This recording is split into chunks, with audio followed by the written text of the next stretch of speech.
ప్రస్తుతం మనం ఇందిరా పార్కు ధర్నా చౌక్లో ఉన్నాం. ఆటో కార్మికులు కాంగ్రెస్ పార్టీ 2023 ఎన్నికల సందర్భంగా తమకు ఇచ్చినటువంటి హామీ, మేనిఫెస్టోలో పెట్టినటువంటి హామీ నెరవేర్చాలి, అమలు చేయాలని డిమాండ్ చేస్తూ దాదాపు 6 సంఘాలు, ఆటో కార్మిక సంఘాలు అన్నీ కలిపి ఈరోజు ధర్నా చౌక్లో ధర్నా చేస్తున్నారు. వాళ్ళ డిమాండ్లను వెంటనే పరిష్కరించాలని ప్రభుత్వాన్ని కోరుతూ ఉన్నారు. ప్రస్తుతం ఇక్కడున్న ఈ కార్మిక జేఏసీ నాయకులతో మాట్లాడి వాళ్ళ డిమాండ్లు ఏంటి, వాళ్ళు ఏం కోరుతున్నారు ప్రభుత్వం అనేది తెలుసుకునే ప్రయత్నం చేద్దాం. ఇక్కడ దాదాపు 4-5 సంఘాల నుంచి సంఘాల ఆధ్వర్యంలో మీరు ధర్నా చేస్తూ ఉన్నారు. అసలు ఏంటి మీ డిమాండ్లు ఏంటి, ప్రభుత్వం నుంచి ఏం కోరుతూ ఉన్నారు, ప్రభుత్వం నుంచి రెస్పాన్స్ ఎట్లా ఉంది? ప్రభుత్వం నుంచి కనీసం స్పందన కూడా లేదు. 33 రోజుల నుంచి మేము రథయాత్ర చేస్తున్నాం. రాష్ట్రంలో 100 అసెంబ్లీ నియోజకవర్గాలు రథయాత్ర జరిగింది. ఈరోజు హైదరాబాద్ చేరుకున్నాం. మేము మొదటి నుంచి కూడా యాత్ర మొదలైన నుంచి ఈరోజు వరకు కూడా మీరు 2023 ఎన్నికల ముందు ఏమైతే హామీలు ఇచ్చిందో వాటి మీద స్పష్టత ఇవ్వండి, వాటి మీద మాట్లాడాలని ముఖ్యమంత్రిని డిమాండ్ చేస్తా ఉన్నాం. ఇంతవరకు కూడా వారు నోరు విప్పకపోగా మా వాళ్ళు వేలాది మందిగా వచ్చే వాళ్ళని అక్రమంగా అరెస్ట్ చేసి పోలీస్ స్టేషన్లలో పెట్టిండ్రు. రాష్ట్రం అంతటా అన్ని పోలీస్ స్టేషన్లో మా డ్రైవర్లు, ఓనర్లు, యూనియన్ నాయకులు ఉన్నారు. దయచేసి వాళ్ళని రిలీజ్ చేయాలి. మేము ఈరోజు నిర్ణయం తీసుకున్నాం. మీరు ఇంత కఠినంగా ఉన్నారు కాబట్టి మేము ఉద్యమాన్ని తీవ్ర రూపం దాల్చడం కోసం ఆమరణ దీక్ష చేయాలని నిర్ణయం తీసుకున్నాం. హైదరాబాదు నడుబొడ్డులో ఈరోజు ఆమరణ దీక్ష కొనసాగుతుంది. ముఖ్యమంత్రి గారు మాట్లాడకుంటే, ముఖ్యమంత్రి గారు నోరు విప్పకుంటే ఈ దీక్ష కంటిన్యూషన్ అవుతుంది. రాష్ట్రంలో వివిధ రూపాల్లో నిరసన కార్యక్రమాలు కొనసాగుతాయి. ఏం జరిగినా కూడా ముఖ్యమంత్రి గారు పూర్తి బాధ్యత వహించాల్సి ఉంటుందని మేము హెచ్చరిస్తూ ఉన్నాం. ఇప్పుడు ఒక మాట చెప్పండి, అదే మహాలక్ష్మి స్కీమ్, ఆర్టీసీ బస్సులో ఉచిత పథకం అనేది, దానివల్ల ఆటో కార్మికులు చాలా నష్టపోయారు అనేది బయట చర్చ జరుగుతూ ఉంది. నిజంగా ఆ పథకం వల్ల మీకు నష్టం జరిగిందా? జరిగితే ఎట్లా జరుగుతుంది? ఒకసారి మనము బస్టాండ్ ఏరియాకి వెళ్ళి చూస్తే తెలుస్తుందండి. బస్టాండ్ ఏరియాలో చూడండి, 70% ఆటోలో ప్రయాణించే వాళ్ళు ఎవరై అంటే మహిళలు. ఆ జెంట్స్కు తక్కువ ఉంటుంది. ఎందుకంటే వాళ్ళకు మోటార్ బైకులు ఉంటాయి, సైకిళ్ళు ఉంటాయి, కార్లు ఉంటాయి. వాళ్ళు ప్రయాణం తక్కువ ఉంటుంది. 20%, 30%. ఎక్కువ శాతం మహిళలు మా ఆటోలో ప్రయాణిస్తారు.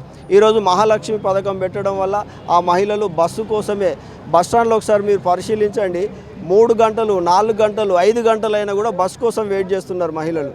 బస్సు వచ్చేదాకా ఉండి బస్సు వచ్చినాక బస్సు ఎక్కిపోతున్నారు, కానీ మా ఆటో ఎక్కడం లేదు. దయచేసి మీరు ఒకసారి బస్టాండ్కి వెళ్తే ఈ ప్రశ్నకు సమాధానం దొరుకుతుంది. మీరు ఒకసారి పరిశీలించాలి. మేము నిజంగా మేము చూసినాం కాబట్టి చెప్తా ఉన్నాం. మహాలక్ష్మి వల్ల మా జీవితాలకు గొడ్డలు పెట్టుగా మారింది. దానికి ప్రత్యామ్నాయంగా మీరు కొన్ని మార్గాలు చెప్పిండ్రు. అదేది మన 12,000 రూపాయలు అన్నారు, సంక్షేమ బోర్డు అన్నారు, ఇంకోటి అన్నారు. వాటినైనా ఇవ్వండి, మా డబ్బులు మాకన్నా ఖర్చు పెట్టండి అని డిమాండ్ చేస్తున్నాం. మీ కార్యాచరణ ఎట్లా ఉండబోతుంది భవిష్యత్తు? ఆమరణ దీక్షకు నిర్ణయం తీసుకున్నాము. ఆమరణ దీక్ష ఈ రోజు నుండి కొనసాగుతుంది. రాష్ట్రమంతటా కూడా మా నాయకులు, కార్యకర్తలు అందరూ కూడా వివిధ రూపాల్లో నిరసన కార్యక్రమాలు కొనసాగుతాయి. ఏం జరిగినా కూడా ముఖ్యమంత్రి గారు బాధ్యత వహించాల్సి ఉంటుంది. ముఖ్యమంత్రి గారి నుంచి ఒక స్పందన కోరుతున్నాం. మేము స్పందించి మీరు ఇచ్చిన హామీలే ఎప్పుడు అమలు చేస్తారో మీరు ఒక ప్రకటన చేయండి అని కూడా కోరుతున్నాం. దాని మీద ఆయన కనీసం స్పందించే పరిస్థితుల్లో లేడు, మమ్మల్ని పట్టించుకునే పరిస్థితుల్లో లేడు.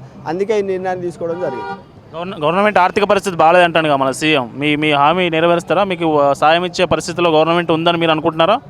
మేము ఆటో నడిపి ఈరోజు మేము ఆటో నడుపుతాను, ఆటో డ్రైవర్ ఇప్పటికి కూడా ఆటో నడిపితే డీజిల్ పోస్తే ఒక 500 రూపాయల డీజిల్ ఇవాళ మేము కొనుగోలు చేసినాం. 500 రూపాయల నుంచి 20%, 30% ప్రభుత్వానికి పన్నుల రూపాయల్లో, ట్యాక్సుల రూపంలో వెళుతుంది. మీరు గమనించండి ఇక్కడ దయచేసి, ఈ పాయింట్ చాలా ఇంపార్టెంట్ విషయం. 30%, 40% ప్రభుత్వానికి పన్నుల రూపంలో వెళ్తుంది. ఆ డబ్బును ప్రభుత్వము వివిధ సంక్షేమ కార్యక్రమాల కోసం ఖర్చు పెడతా ఉన్నది. ఇట్లా స్పేర్ పార్ట్స్ అనేకం ఉన్నాయి. మా ఆటోకు నట్ బోల్టు, ట్యూబు, టాపులు, ఇట్లా అనేకమైన స్పేర్ పార్ట్స్ ఉన్నాయి. వీటన్నిటి ద్వారా దగ్గర మేము లెక్క చేసుకుంటే 15,000 కోట్ల రూపాయలు మా ఆటో ద్వారా ప్రభుత్వానికి వెళ్తున్నాయి, కేంద్ర రాష్ట్ర ప్రభుత్వాలకు. ఆ డబ్బునే ఇవ్వండి. మా డబ్బును మాకు ఒక 1000 కోట్లతో ఒక బడ్జెట్ ఇవ్వలేరా? ఒక కార్పొరేషన్ ఏర్పాటు చేయలేరా? మిమ్మల్ని అదనంగా అడుగుతలేము కదా. అరే మా డబ్బు మాకు ఒక కార్పొరేషన్ ఏర్పాటు చేసి ఒక 1000 కోట్ల బడ్జెట్ ఇవ్వమని అడుగుతున్నాం. మేము ఫ్రీగా ఏమో అడుగుతలేము, మాకు ఉచితాలు ఇవ్వమంటలేము.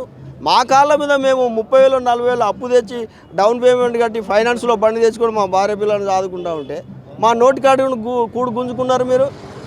ఇప్పటివరకు 83 మంది చనిపోయినారు. మీరు ఇప్పుడు మా డబ్బు మాకు ఖర్చు పెట్టుకుంటున్నాం. మీరు ఏమన్నారు? బడ్జెట్ లేదట అన్నారు. బడ్జెట్ మేమే ఇస్తాము. మేము ఈరోజు బండి నడిపితే చెప్పినాం కదా లెక్కలు, 15,000 కోట్ల రూపాయలు మా ద్వారా రాష్ట్రంలో కేంద్రానికి, రాష్ట్ర ప్రభుత్వానికి బడ్జెట్ వెళ్తూ ఉన్నది. మా డబ్బు మాకు ఒక బోర్డు పెట్టి మా డబ్బు మాకు ఖర్చు పెట్టండి. మాకు అదనంగా ఇంకోళ్ళ దగ్గర నుంచి ఆఫ్రికా నుంచో పాకిస్తాన్ నుంచో లేకుంటే అమెరికా నుంచో డబ్బులు తెచ్చి ఇవ్వకండి, మా డబ్బు మాకు ఖర్చు పెట్టండి. తాడో పేడో తేల్చుకుంటాం. ఆయన నోరు విప్పాలి, ముఖ్యమంత్రి గారు స్పందించాలి, లేదంటే కార్యక్రమాలు సీరియస్గా ఉంటాయి.